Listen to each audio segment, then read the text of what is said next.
دوسرے کی زمین پر بغیر اس کی اجازت کے نماز پڑھنا، اس کا کیا حکم فقہا نے نقل کیا ہے؟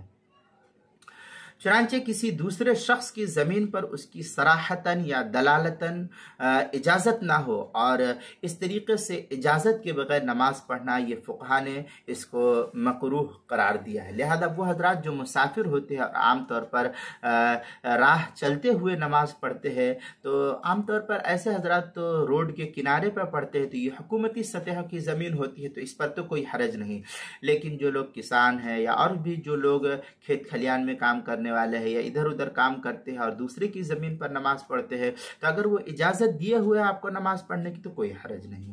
لیکن اگر آپ کو وہ اجازت نہیں دیتے ہیں تو بغیر اجازت کے نماز پڑھنا ان کی زمین پر، اس کو فقہا نے مکروہ قرار دیا ہے۔ چنانچہ مراقِ الفلاح کے اندر ہے وَتَكْرَهُ فِي أَرْضِ الْغَيْرِ بِلَا رِضَا، یہ اس طریقے کی عبارت مراقِ الفلاح کے صفحہ 197 پر اس کو نقل کیا۔ کتاب المسائل کی پہلی صفحہ 383 پر بھی اس کو نقل کیا گیا ہے۔